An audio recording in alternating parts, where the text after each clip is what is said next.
The adversity quotient, how to overcome evil thoughts. Have you ever wondered what kind of thoughts come inside your head every single minute? These thoughts sound positive, feel negative, or look neutral. Think about that for a moment. In 2019, I had the opportunity to do a presentation at a middle school in front of 100 students, 11 to 14 years old, and I asked them a question. How many of you have evil voices inside your heads? Every single hand went up simultaneously. I then asked, what are these voices telling you? And their responses were, I'm not loved. I'm not smart. I am overweight. Where are these kids getting their thoughts from? We are all vulnerable to negativity, which creates a negative story that's played on repeat inside of our heads every single day. By the end of my talk, we would have 200 precious lives lost to suicide in the United States. This is when the adversity quotient, or the AQ, is the lowest. This determines a person's ability in getting things done on a daily basis without the self-doubt or not feeling good enough. How many of you have felt or feel the same way these teenagers do? Our thoughts are repeatedly influenced by external sources such as our parents, friends, and peers through actions and words on a regular basis. And we are even more vulnerable when we are younger because our brains are still developing. Children are like sponges. They soak up everything in their subconscious mind, the good, the bad, and the ugly. It is not the kids' fault that they think with these limiting beliefs. It's because they're in an age where they cannot differentiate between positive and negative energy. When kids hear words such as troublemaker, naive, overweight, they subconsciously start seeing themselves embodying these words.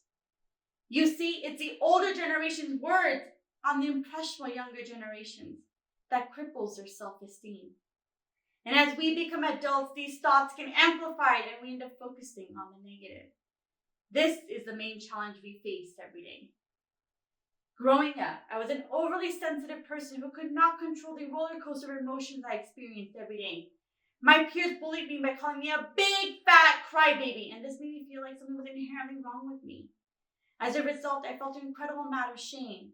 I thought I was weak, but did not realize that my weakness was actually my greatest strength because it allowed me to connect with other people and situations around me. I cried in front of others because I felt what they were feeling and engrossed myself into such situations at an unconscious level. This made me realize that I have an inherent gift that made me feel stronger on the inside. At a conscious level, being empathetic can help me create boundaries where I do not allow myself to be immersed in others' emotions. I started to understand who I am. This allowed me to have a higher AQ. Anxiety and depression are on the rise now, more than ever, due to increased social media presence.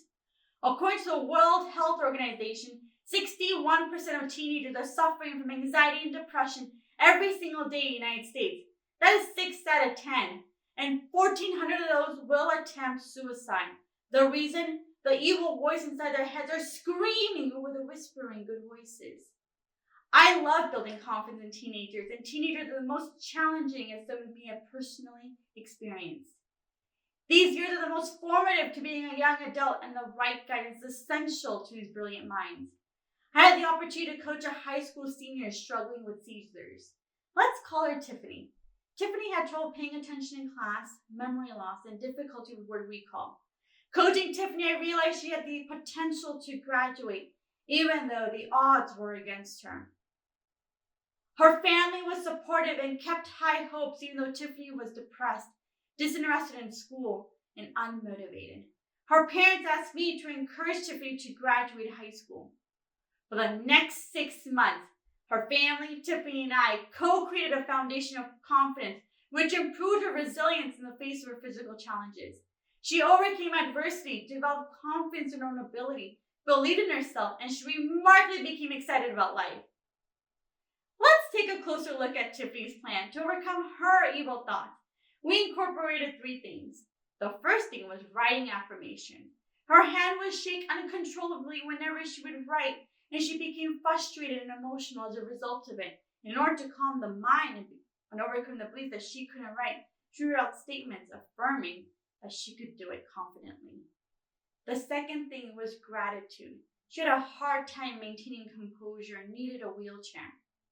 I understood her fears and insecurities as a teenager, and these insecurities for normal teens are paramount. I instructed her to be grateful for the resources she had at her disposal, especially the ability to smile, laugh out loud, and connect with people. The third thing was the perspective of the 2 p.m. bright sunlight. Tiffany felt defeated by the evil voice in her head, causing her stomach to twist and turn. And I taught her to visualize herself in the bright sunlight that occurs at 2 p.m., allowing her to focus on the end goal of graduating high school and attending the senior social activities, despite her mental, physical, and emotional state. And when June came around, I received photos with her beaming face and her cap and gown and phone calls from her parents, screaming out loud, "Tiffany absolutely did it! She graduated from high school. Thank you for believing in her and bringing us the light at the end of our dark tunnel." Tiffany's journey illustrates the adversity quotient, or the AQ, where she was unable to do her daily tasks while experiencing self-doubt. Let's explore AQ from a different angle. Imagine you're on social media scrolling through your newsfeed and you see your friends posing with a nice body and the expensive handbag, and thoughts pop into your head like popcorn. Pop, pop, pop, pop, pop. I wish I could have his body or her handbag. My friends are in relationships. I'm still single without a ring on my finger like a single lady. When we have these thoughts, we feel we're not cool like our friends. You immediately become insecure and develop negative attitudes. This is never going to be me. Why do I even try? Is it even worth it? These moments are when our AQ is the lowest. Adversity allows you to develop the never give up and do not quit approach in everything you do in your life. In order to create a higher AQ, celebrate the fact that you too can have these things as long as you start believing in yourself. You may even surprise yourself that you could be happier than your peers with the path that you choose. If your AQ is low, you tend to feel lost, confused, and unworthy. If your AQ is high, you will feel happier, joyful, in the flow of your strengths, living a purposeful life.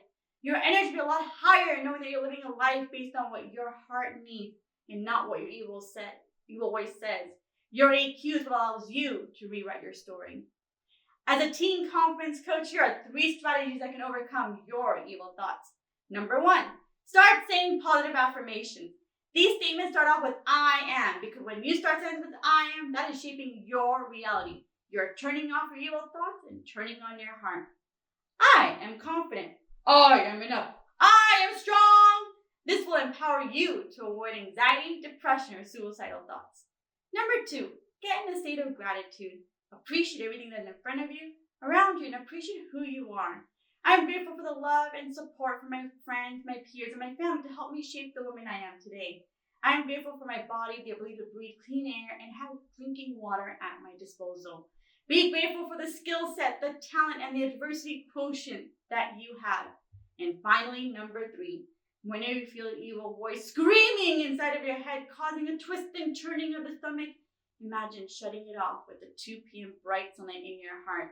This will allow you to have the good voices scream over the evil voices. And always remember to listen to your heart, because no one can stop you from following your own path. Every single day is a new day to write your story. Every single day is important. Take today to do that, and thank you for your time.